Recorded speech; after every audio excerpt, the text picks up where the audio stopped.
मेरे प्यारे छात्रगण, 10वीं कक्षा के प्रथम भाषा हिंदी कक्षा में आप सबको स्वागत है। पिछले कक्षा में हम अध्ययन किए थे कि सारे जहां से अच्छा पद्य, आधा पद्य समाप्त हुआ था। आगे का बात आज हम इस कक्षा में देखने वाले हैं। पिछले कक्षा में जो हम पढ़कर आए थे उसके बारे में थोड़ा सा पुनर्मनन करेंगे। सारे जहां से अच्छा पद्य का नाम है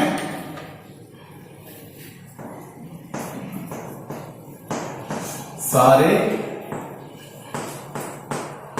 जहां से अच्छा। सारे जहां से अच्छा नाम का पद्य डॉक्टर इकबाल द्वारा लिखा हुआ है। इसके प्रथम पंक्ति में कवि कहते हैं कि सारे विश्व में हमारा भारत देश सबसे सुंदर है। हम इस देश के बुलबुले हैं। भारत देश बगीचे के रूप में है। गुरबत में हो अगर हम, रहता है दिल वतन में, समझो वही हमें भी दिल हो जहां हमारा। यदि हम बाहर के देश में रहे तो भी हमारा दिल इस वतन में ही रहते हैं, यह उसका आशय है। तीसरा जो पंक्ति देखेंगे, पर्वत वो सबसे ऊंचा, हम साया आसमां का, वो संतरी हमारा, वो पासबा हमारा। इस स्टांजा में और इस पंक्ति में कवि का कहना है कि भारत देश के विशाल और ऊंचा पर्वत है हिमालय पर्वत। यह पर्वत देश के मुकुट के रूप में रहते हैं और इस पर्वत दो काम हमारे लिए, हमारे देश के लिए करते हैं। वह है, एक तो संतरी है, दूसरा तो द्वारपाल है। पासबा, पासबा मतलब द्वारपाल है, संतरी मतलब पहरेदार है। यह काम हमारे हिमालय पर्वत करते आए हैं। यहां तक हमने पिछले कक्षा में अध्ययन किए थे और आगे का जो भाग आज हम पढ़ने वाले हैं, आज हम बाकी दो प्यारा, साथ ही साथ इस पद्य में निहित एक अलंकार है, उसके बारे में हम चर्चा करने वाले हैं। अलंकार में आखिर क्या क्या है, इस सभी विचारों के बारे में हम चर्चा करने वाले हैं। यस, फोर्थ प्यारा, फोर्थ स्टांजा, नहीं तो फोर्थ पंक्तियां। गोदी में खेलती है इसकी हजारों नदियां, गुलशन है जिनके तन से रस के जिया हमारा। भारत देश जिस तरह प्राकृतिक सौंदर्य से शोभायमान है, इसके लिए महत्वपूर्ण भूमिका निभाते हैं हमारे देश में रहने वाले बहुत सारी नदियां। इन नदियों के कारण से आज पूरे विश्व में हमारा देश अत्यंत सुंदर दिखते हैं। भारत देश में एक दो नहीं, बहुत सारी नदियां बहती है। उत्तर भारत से लेकर दक्षिण भारत तक बहुत सारे जो नदियां इस देश को समृद्ध बनाया,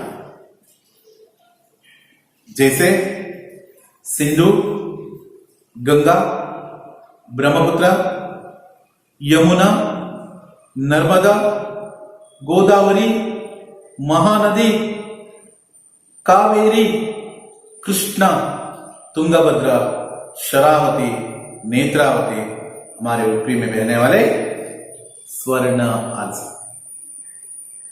स्वर्ण नदी भी हमारा उडुपी के प्राकृतिक सौंदर्य को बढ़ाया है। किस तरह प्राकृतिक सौंदर्य को बढ़ाते हैं, यहां देखें तो यह नदियां झरना यानी फॉल्स निर्माण करके प्राकृतिक सौंदर्य को और भी उत्कृष्ट बनाया है। विश्व का अत्यद्भुत जलपातों में एक कहने वाले जोग जलपात हमारे देश में है, वो भी हमारे कर्नाटक में है। यहां हमारा पुण्य है। और गोदी में खेलती है, कवि का तात्पर्य देखिए, कवि का वर्णन देखिए, गोदी में खेलती है इसकी हजारों नदियां, बहुत सारे हजारों नदियां इसके गोदी में खेलते हैं। आंचल में, गोदी यानी आंचल में खेल रहे हैं। इधर सेरगिनल्ली, इधर ओडिलिनल्ली आटा आड़ता है, आंचल में खेल रहे हैं, गोदी में खेलती है इसकी हजारों नदियां, बहुत सारी नदियां, हजारों नदियां यहां खेलते हैं। गुलशन है जिनके दम से, महत्वपूर्ण है, गुलशन है जिनके दम से, इन नदियों के कारण से बहुत सुंदर सुंदर सुंदर बगीचा निर्माण हुआ है। गुलशन, एक और बात अर्थ है बगीचा, फुलवारी कहते हैं। गुलशन है जिनके दम से, बहुत सुंदर सुंदर गार्डन, चाहे तो आपका KRS garden, Tungabhadra garden, dam के जो नजदीक रहने वाले, ये सभी जो प्राकृतिक सौंदर्य को और भी ऊंचा बनाए हैं। चाहे वह कावेरी और इन नदियों के नदी मुखज भूमि पर रहने वाले मैदान प्रदेश, ये सभी अत्यंत सुंदर बनाया है भारत के यह सौंदर्य। याद रखिए, यह सौंदर्य इतना खूबसूरत है, इसके सामने स्वर्ग भी कुछ भी नहीं है। स्वर्ग, देवेंद्र का स्वर्ग भी हमारे देश के प्राकृतिक सौंदर्य के सामने कुछ भी नहीं है। वो भी जलस कर रहे हैं। कौन? देवेंद्र के स्वर्ग जलस कर रहे हैं भारत के प्राकृतिक सौंदर्य को देखकर। कितना अद्भुत वर्णन है, देखिए। रस के जिया हमारा, रस के स्वर्ग भी ईर्ष्या कर रहा है हमारे प्राकृतिक सौंदर्य को देखकर। स्वर्ग भी, रस मतलब ईर्ष्या, स्वर्ग भी ईर्ष्या कर रहे हैं। इसका मतलब है भारत के बहुत सारी नदियों की सौंदर्य, यहां के सौंदर्य देखकर स्वर्ग भी ईर्ष्या कर रहे हैं। अंतिम प्यारा के बारे में चर्चा करेंगे। मजहब नहीं सिखाता आपस में बैर रखना, हिंदी है हम, वतन है हिंदुस्ता हमारा। अद्भुत है। देखिए, यह भारत की भावुकता को बहुत ऊंचाई पर रखते हैं। केवल प्राकृतिक सौंदर्य से भारत उत्कृष्ट देश नहीं है। यहां बहुत सारे जाति के, धर्म के लोग रहते हैं, असंख्य जाति के लोग रहते हैं। चाहे वह ईसाई हो, हिंदू हो, मुस्लिम हो, क्रिश्चियन, बौद्ध हो, सिख हो, ये सभी धर्म के लोग यहां रहते हैं। लेकिन उनमें एक वैशिष्ट्यपूर्ण भावना है। जानते हो क्या? एकता। हम सब मिलजुल कर रहना पसंद करते हैं। इस देश के जो सभी नागरिक मिलजुल कर रहना पसंद करते हैं, कोई भी झगड़ा करना पसंद नहीं करते हैं। मजहब नहीं सिखाता। कवि कहते हैं, कवि इकबाल जी, डॉक्टर इकबाल जी कहते हैं, मजहब नहीं सिखाता। अत्यंत महत्वपूर्ण है आपके एग्जाम के एग्जाम को मद्देनजर रखे तो भी यह प्रश्न, यह प्यारा है ना, अत्यंत महत्वपूर्ण है। मजहब नहीं सिखाता, कोई भी धर्म नहीं सिखाते हैं आपस में बैर रखना, आपस में लड़ो, यह कोई भी धर्म नहीं सिखाते हैं।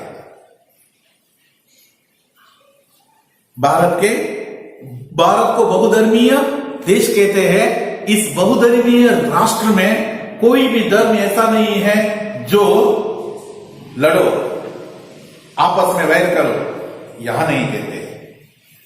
हिंदी है, हम सभी हिंदुस्तान के लोग हैं, हमारी राष्ट्रभाषा हिंदी है, हिंदी है, हम वतन है, वतन मतलब देश है, वतन है हिंदुस्ता हमारा, हिंदुस्ता हमारा, हिंदुस्तान हमारा है। सबसे सुंदर देश है, सबसे वैभवपूर्ण देश है, सबसे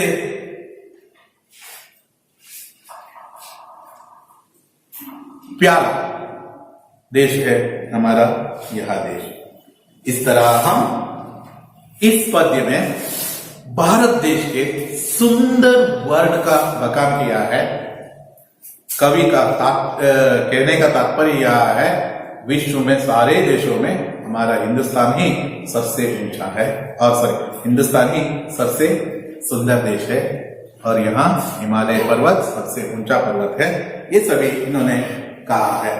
इसमें शायद डाउट नहीं है, समस्या नहीं है, ऐसा मैं मानता हूं। इस पद्य के बारे में एक और बार सुनिए और जानिए। यदि आपको इस पद्य के कोई भी स्टांजा संदेह के रूप में रहे तो मुझे कक्षा में आने के बाद में उस समस्या को दूर करने के लिए मैं कोशिश करता हूं। इस पद्य को यहां मैं समाप्त करता हूं। इस पद्य में डॉक्टर इकबाल जी एक महत्वपूर्ण अंश पर बहुत जोर दिया है। इस पद्य में आने वाले बहुत सारे शब्द और बहुत सारे पंक्तियां एक अलंकार को प्रेरित करते हैं, और एक अलंकार में संबोधित किया जाता है। आखिर इस अलंकार कौन सा है? यहां बहुत सारे जो पंक्तियों को हमने देखे हैं, उसमें यह अलंकार है। अलंकार जानने से पहले हम इस पाठ में आए हुए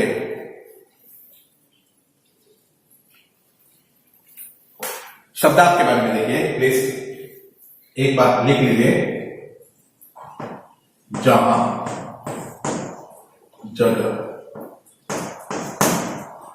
बुलबुल,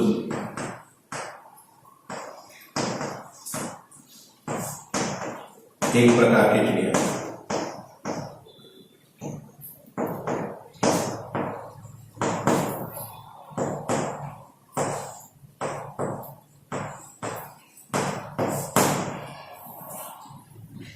गुलशिता,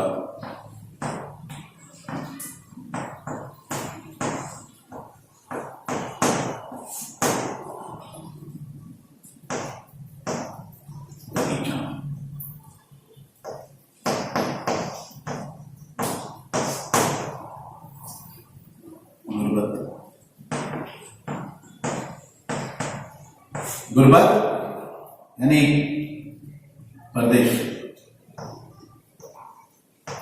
विदेश,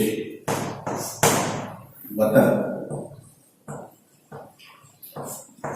देश।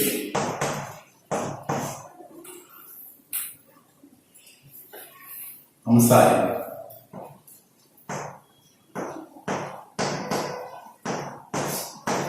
हमसाया, पड़ोसी, हमसाया, पड़ोसी, संतरी,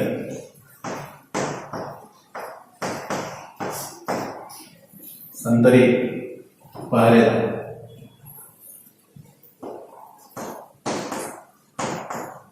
पहरेदा पासबा सबायनी द्वारपाल द्वारपाल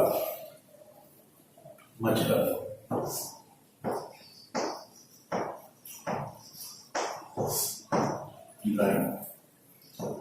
दर। बच्चों एक बार पढ़ेंगे, जहां जगह बुलबुल एक प्रकार की चिड़िया, गुलशिता बगीचा, गुर्बत परदेश, वतन देश, हमसाया पड़ोसी, संतरी पहरेदार, पासबा द्वारपाल, मजहर दर। यहां शब्दार्थ आपके लिए है। अब हम इस पद्य में आए हुए अलंकार के बारे में देखेंगे। बाकी सभी अलंकार में दो प्रकार है।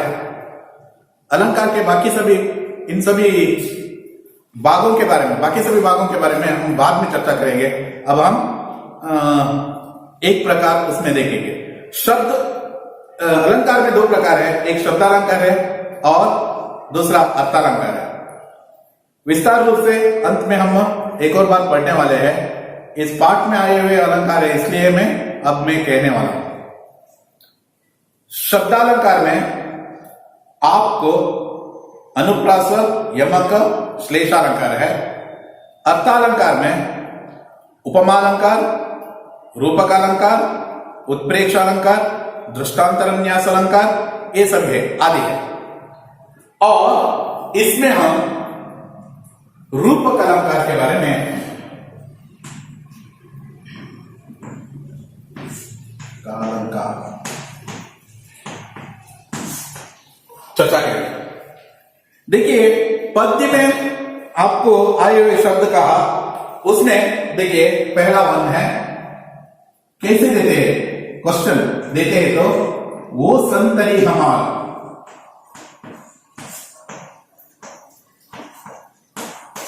वो संतरी हमारा एक पद्य में आया हुआ लाइन है।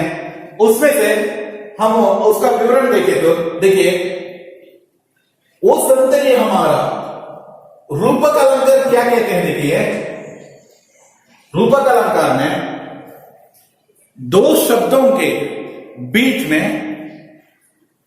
तुलना की जाती है, लेकिन उसमें भेद नहीं है, भेद नहीं है, इसके बारे में कहा है। आखिर इसमें देखिए इसमें क्या क्या है। देखिए इसमें वो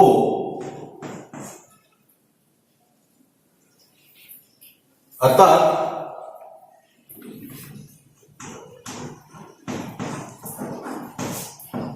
हिमालय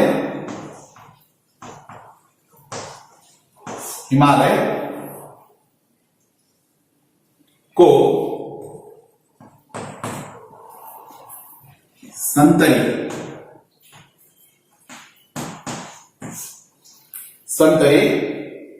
अर्थात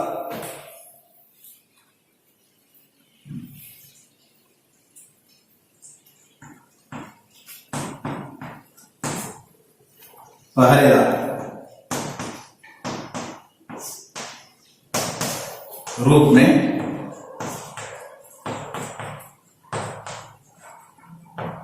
लिखा गया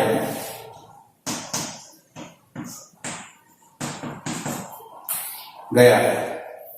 वो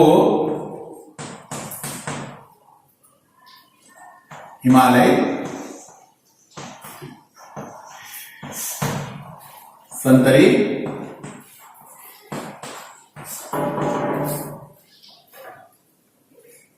पहरेदार।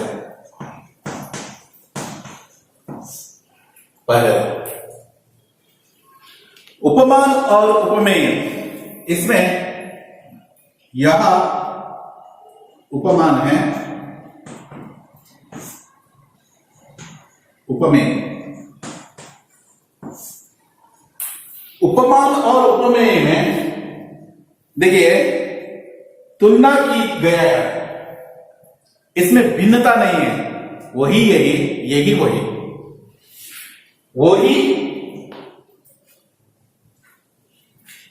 वही हिमालय ही पहरेदार है, पहरेदार ही हिमालय है, ऐसे कहा गया है। उसी तरह हम बुलबुले हैं इसकी, देखिए हम बुलबुले इसके, हम मतलब यानी भारतवासी, बुलबुले यानी एक प्रकार की चिड़िया, इसमें तुलना की गई है। और ये वे गुलसिते हमारा, ये यानी भारत, गुलसिता मतलब बगीचा, इसमें कंपैरिजन किया है। वो पासुबा हमारा, वो यानी हिमालय, पासुबा मतलब द्वारपाल। इस तरह अभेद्य है, भेदभाव नहीं है। इसके विवरण कक्षा के अंत में हम एक और बार अलंकार के प्रकारों के बारे में जानते वक्त इसका सविवरण अध्ययन करने वाले हैं। आज की कक्षा यहां समाप्त करता हूं। धन्यवाद।